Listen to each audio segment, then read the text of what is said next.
ایک بات اور ہے میرے سماج میں، چھوٹے بچے اور بچیاں جو روزہ رکھتی ہے نا، اللہ ان کے والدین بڑے مقدر والے ہیں، بڑے خوش قسمت ہیں انسان وہ جن کی بیٹی اور بیٹے جو نابالغ ہیں روزہ رکھتے ہیں، اور اپنے جذبے کے ساتھ، ہے نا، خوشی کے ساتھ روزہ، کسی کے دباؤ میں نہیں آنا۔ پھر تو بالغ کے ساتھ تو حکم ہے مار کر روزے رکھائے جائیں، انہیں سمجھائے جائیں کہ یہ فرض ہے، چھوڑنا نہیں، روزہ رکھنا ہے، طاقت ہے، جسم فروا ہے، موٹا تازہ ہے، سب کچھ ٹھیک ہے، روزہ رکھنا۔ پر چھوٹے بچے، اللہ، جو بچیاں، جو چھوٹے بچے روزہ رکھتے نا، معلوم ہے محبوب کائنات فرماتے ہیں یہ جنت کے پھول ہیں، سبحان اللہ، اللہ سبحان اللہ۔ چھوٹے بچیاں اور بچے جو روزے رکھتے ہیں نا، اس سے کوشش کرو دعا کرواؤ، افطاری میں اس سے دعائیں لیا کرو اور اپنے پلیٹ میں اسے شامل رکھا کرو۔ یہ چھوٹے بچیاں اور بچیاں بڑے خوش نصیب ہے، چھوٹے بچی اور بچیاں، اور جن کے بیٹے اور بیٹیاں روزہ رکھے نا چھوٹی عمر میں، اللہ اس بندے کی گناہوں کو معاف فرماتا ہے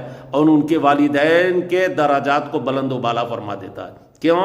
بچے جو روزہ رکھے نا، بچیاں جو روزہ رکھی ہے نا، اللہ، وہ تو ابھی چھوٹے ہیں نا، پھر نابالغ ہے نا، اس کی دعا قبول ہوتی ہے، اس سے دعائیں کیا کرو، کروایا کریں آپ جی۔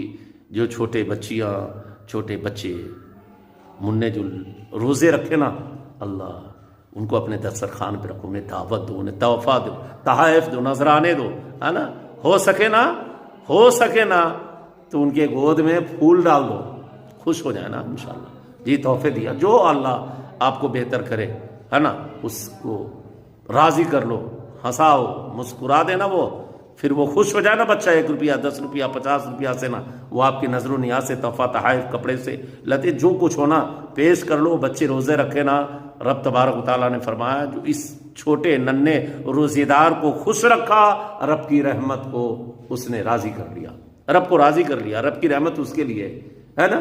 رب تبارک و تعالیٰ اس بندے کے درجات کو بلند و بالا فرماتا ہے۔ ان کے والدین بڑے خوش نصیب ہیں جن کے چھوٹے بچے اور بچیاں روزہ رکھتے ہیں، سبحان اللہ۔ آج تو ہمارے سماج میں اتنے بڑے لوگ ہیں نا ایسے، اللہ، کہ روزے نہیں رکھتے، جوان ہیں روزے نہیں، بوڑھے ہو گئے روزے نہیں رکھتے، اللہ خیر۔ افسوس ہے، ایسے لوگوں کا نام بھی تو لینا کو جی نہیں چاہتا، ایسے لوگوں کی صحبت قریب بیٹھنے کو دل نہیں کرتا۔ بڑے ہو گئے، 40 سال عمر ہے، 35 سال عمر ہے، 18 سال، روزے نہیں، اللہ، اس میں معلوم ہے اس کا قصور کم ہے، ان کے والدین کا قصور زیادہ ہے، تربیت جو ہے اچھی نہیں ہوئی نا، پھر خوف خدا ہونا، محبت رسول۔ اگر تربیت اچھی ہوتی نا تو بچہ روزہ نہیں چھوڑتا۔ جوان ہو گیا آج روزہ نہیں رکھتا، اس کی وجہ ہے کہ یہ بچے سے عادت نہیں ڈالی گئی جی۔ یہ بڑی چیز ہے، یہ بڑی چیز